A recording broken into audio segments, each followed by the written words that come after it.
Olá, queridos. Meu nome é Heraldo Gabri, eu sou pastor das Assembleias de Deus do Ministério de Madureira. Moro na cidade de Santo Antônio de Pádua, no estado do Rio de Janeiro. Graças a Deus é mais um vídeo que o Senhor nos concede de ter.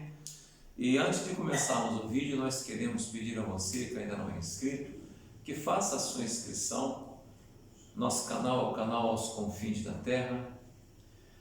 Assista aos vídeos, caso goste, deixe o seu like, o seu joinha, nos ajude a levar essa palavra aos confins da terra. Acione o sininho para receber nossos vídeos todas as segundas, quartas e sexta-feira e também compartilhe esses vídeos com o maior número de pessoas possível para que a palavra de Deus seja pregada aos confins da terra. Muito bem, queridos, nós estamos fazendo um apanhado, um estudo, sobre o livro de Apocalipse. Falamos acerca do capítulo 4, falamos acerca da visão que João estava tendo do trono de Deus, ou seja, o Senhor Deus apresentando a João uma visão panorâmica, ampla do trono dele, dos 24 anciãos, tudo isso no último vídeo. E hoje, graças a Deus, nós vamos começar a falar um pouquinho sobre o capítulo de número 5. O capítulo de número 5, meus irmãos, é um capítulo que começa a falar sobre a questão dos selos, dos livros. Vamos à leitura. O capítulo 5 de Apocalipse, a partir do verso 1, que diz o seguinte: E vi na destra do que estava assentado sobre o trono um livro escrito por dentro e por fora, selado com 7 selos. E vi um anjo forte, bradando com grande voz: Quem é digno de abrir o livro e desatar os seus selos? E ninguém no céu, nem na terra, nem debaixo da terra, podia abrir o livro, nem olhar para ele. E eu chorava muito, porque ninguém fora achado digno de abrir o livro, nem de o ler, nem de olhar para ele. E disse-me um dos anciãos: Não chores, eis aqui o leão da tribo de Judá, a raiz de Davi, que venceu para abrir o livro e desatar os seus 7 selos. E olhei, e eis que estava no meio do trono um dos 4 animais viventes, e entre os anciãos um cordeiro, como havendo sido morto, e tinha 7 pontas e 7 olhos, que são os 7 espíritos de Deus enviados a toda a terra. E veio e tomou o livro da destra do que estava assentado no trono. E havendo tomado o livro, os 4 animais e os 24 anciãos prostraram-se diante do cordeiro, tendo todos eles harpas e salvas de ouro cheias de incenso, que são as orações dos santos. E cantavam um novo cântico, dizendo: Digno és de tomar o livro e de abrir os seus selos, porque foste morto e com teu sangue nos compraste para Deus de toda tribo e língua e povo e nação. E para o nosso Deus nos fizeste reis e sacerdotes, e reinaremos sobre a terra. Olhei e vi a voz de muitos anjos ao redor do trono, e dos animais e dos anciãos, e era o número deles milhões de milhões e milhares de milhares, que com grande voz diziam: Digno é o cordeiro que foi morto de receber o poder e riquezas e sabedoria e força e honra e glória e ações de graça. E ouvi e vi a criatura que está no céu e na terra e debaixo da terra e que estão no mar, e todas as coisas que neles há dizer: Ao que está sentado sobre o trono e ao Cordeiro sejam dadas ações de graças e honra e glória e poder para todos sempre. E finalmente, verso de número 14 do capítulo 5, que diz: E os 4 animais diziam: Amém. E os 24 anciãos prostraram-se e adoraram ao que vive para todo o sempre. Meus queridos, eu precisei fazer essa leitura do capítulo 5, do verso 1 ao 14, para a gente começar a analisar alguma coisa, conforme o Senhor nos der que analise. Meus queridos, veja bem, no último capítulo 4, nós vimos que um apanhado do trono de Deus. Vimos que o Senhor estava sentado no seu trono, que Ele é digno de louvor e tudo isso. Mas uma coisa que nós vemos agora a partir do verso 5, é que ele vê o seguinte, João vê a seguinte visão, verso 5:1: vi na mão daquele que estava sentado no trono um livro escrito por dentro e por fora, e todo selado com 7 selos. Um livro escrito por dentro e por fora, e de todo selado com 7 selos. Presta bem atenção. Quem seria? O Senhor Deus é digno de louvor, mas somente um é digno de abrir esse livro e de romper seus 7 selos. E esse alguém é o Cordeiro de Deus, aquele que veio à terra, que pregou o Evangelho, morreu por nós, ressuscitou ao 3º dia, foi ao inferno, tomou a chave de Satanás, da morte do inferno, encontra-se em poder dele, e ele assumiu o céu de glória novamente, dando-lhe o direito de somente ele e ninguém mais abrir esse livro e romper esses 7 selos. Olha o que João fala: vi na mão direita daquele que estava sentado no trono. Amados, quando você fala de mão direita, você sugere posição imponente, posição de poder, posição de autoridade, tá? Representava a bênção do primogênito de Deus, tá? O unigênito de Deus. A posição de honra na presença do rei sempre era à sua direita, tá? E outras coisas mais. Então, Jesus, nesse caso aqui, é apresentado a João como aquele que pode e vai abrir o livro rompendo os seus 7 selos.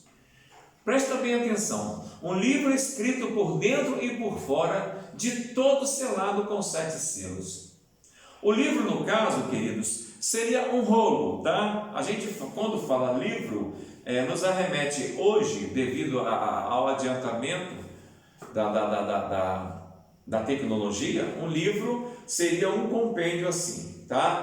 Mas naquela época, um livro se referia a um rolo envolto em pergaminho. Normalmente era pergaminho, porque foi um material mais recente inventado, tá? E criado lá na cidade de Pérgamo. Então, o que acontece? Esse livro seria um rolo, provavelmente de pergaminho, com palavras escritas nos 2 lados e selado com 7 selos. O rolo do livro representa a vontade de Deus para ser executada do seu servo. Se nós formos lá, eu não vou poder ir lá, mas se nós formos lá, se você quiser anote, no Salmo 40, versos 7 e 8, tá? Jeremias, nesse salmo, ele fala sobre um rolo, um livro, tudo o que Deus pretendia fazer para castigar Israel. Existem planos de Deus para a população da terra, queridos. O Senhor Jesus não morreu em vão. O Senhor Jesus não foi o cordeiro sacrificial à toa. Ele morreu para que abrisse uma porta de salvação, para que quem cresce nele, quem acreditasse nele, ou até hoje ainda, quem acreditar nele, possa passar da morte eterna para a vida eterna. E os que não quiserem sofrerão as agruras que estão contidas neste rolo ou neste livro, tá? Presta bem atenção. Não havia, até então, não havia notícia de quem poderia. A Bíblia diz aqui, no capítulo 5, que o apóstolo João disse que ele chegou a chorar. Olha que João estava em espírito no céu, mas ele chegou a chorar, porque ele viu o livro, viu envolto por 7 selos, mas procurou-se em toda a natureza, não havia ninguém capacitado para abrir o livro rompendo os 7 selos. porque são palavras preservadas por Deus. Por isso a escatologia é importante ser estudada, mas ser estudada com seriedade. Está entendendo? Então vamos lá. Deus pretendia fazer para castigar Israel, colocou neste livro: julgai as nações com o intuito de incentivar o povo a se arrepender. Está lá em Jeremias 36, 2 e 3. Um dos trechos mais importantes para podermos entender a imagem do livro aqui encontrada está lá em Ezequiel 2, versos 8 e 3,15. O profeta Ezequiel recebeu e comeu o rolo de um livro, escrito por dentro e por fora, que continha lamentações, suspiros e ais. Capítulo 2, 10. Este livro representava a sua comissão para pregar ao povo sobre os castigos determinados por Deus. Abrindo os 7 selos, um por um, revelaria aos poucos a vontade de Deus para proteger os fiéis e castigar os ímpios, que seriam executados pela pessoa que tomaria o rolo. O fato de ter 7 selos enfatiza a fonte desta revelação: é a vontade de Deus. A gente vê que o profeta Ezequiel pregou coisas tremendas na palavra de Deus. E no verso de número 2, do capítulo 5, o apóstolo João vai mais à frente e fala: e vi também um anjo forte, bradando com grande voz, gritando aos 4 cantos do céu: quem é digno de abrir o livro e de desatar os seus selos? Vi também um anjo forte que proclamava em grande voz. 3 vezes no Apocalipse a Bíblia fala sobre um anjo forte, tá?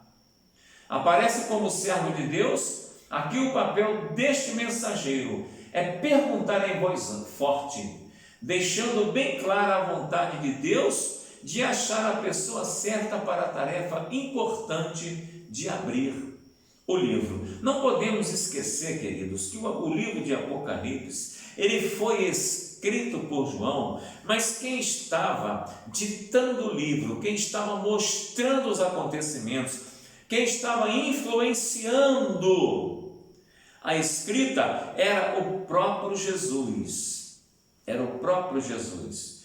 Porque, veja bem, João não foi pego na terra como os outros escritores. Por exemplo, Davi, no auge do combate lá, no sangue quente, espada para cá e fura um e mata o outro e é ferido aqui. De repente o Espírito Santo possuía Davi em um momento qualquer daquele, e Davi partia para um lugar e ali ele se sentava, e ali o Espírito Santo o usava e ele escrevia os salmos. Uma coisa é assim. Agora presta bem atenção. Isso aconteceu quando João, ainda que o corpo dele estivesse na ilha de Patmos, se alguém chegasse lá e olhar no canto da cela, ia ver um corpo sentado lá ou deitado. Mas João foi levado em espírito.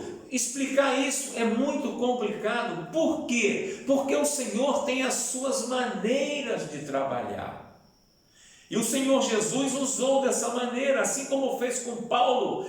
A Bíblia diz que Paulo ia para Damasco, para a Síria, para trazer presos crentes que estavam pregando a Jesus. Ele tinha carta para isso. E a Bíblia diz que no meio do caminho de Damasco, o que aconteceu? O Espírito Santo jogou Paulo no chão, não só Paulo, mas toda a comitiva. E Paulo, a partir daquele momento, foi elevado em espírito ao 3º céu. Mas se alguém passasse ali, ia haver um corpo no chão ali, Paulo desmaiado talvez. Alguém ia pensar isso, ou desacordado, eu não sei como se pronunciava na época. Mas deixe estar que o espírito de Paulo estava lá, recebendo instruções de Deus. E aqui também a gente vê a mesma coisa. O espírito de João estava lá em cima com Jesus, recebendo as mensagens, e Deus fazendo com que ele escreveu. Se você me perguntar como foi, pastor Heraldo, eu não vou saber te responder. Só vou te responder uma coisa: isto é fato, é verdade, é história com H. E ele diz que o foco do versículo 2, no caso aqui, ele fala sobre o anjo, não é o mensageiro, mas sim a mensagem que estava para acontecer. Quem é digno de revelar e executar a vontade de Deus? Quem veio do céu aqui, nasceu de uma virgem, adolesceu, cresceu, foi batizado aos 30 anos e em 3 anos pregou toda a vontade de Deus para o povo da terra. Quem? Jesus. Morreu injustamente, mas morreu, era preciso que um inocente morresse. Ressuscitou ao terceiro dia, desceu ao inferno. Estava uma festa danada lá, porque Jesus havia morrido. Tomou de Satanás a mão do inferno e da morte, a chave do inferno e da morte, tomou de Satanás, voltou ao céu, foi entronizado e hoje é digno de ler o livro e romper os 7 selos. Terminando aqui, deixa eu rapidamente lembrar um negócio aqui. Quem é digno de revelar e executar a vontade de Deus? Chamadas de líderes e profetas em todas as épocas da história bíblica destacam a indignidade do homem. Moisés precisou tirar as sandálias e esconder o rosto, temendo olhar para Deus. Êxodo 3, 5, 6. Arão e seus filhos precisavam de rituais de purificação antes de começar seu serviço como sacerdote, e cada vez que entravam na presença de Deus, a coisa ficava, eles tremiam. Isaías se viu como um homem perdido e pecador e achou que ia morrer só por ter visto o Senhor. Foi qualificado, é claro, para a missão depois que as brasas tocaram. Outros homens proeminentes na Bíblia, Ezequiel, Daniel, tantos homens, mas nenhum destes homens foi achado digno de cumprir alguma missão como servo de Deus. Todos, manchados pelos próprios pecados, reconheceram a sua incapacidade de fazer as grandes obras de Deus. Cumpriram suas missões, sim, somente pela graça de Deus, que é misericordioso. Quem então seria digno de abrir a revelação da vontade de Deus? Capítulo 5 de Apocalipse, paramos no verso de número 2. Se Deus quiser, quarta-feira estaremos falando a partir do verso de número 3. Que o Senhor possa nos abençoar. Lembre-se, breve um povo vai ser arrebatado, mas só subirá ao céu aquele que tiver o nome escrito no livro da vida. Eu creio nessa palavra. Você pode crer?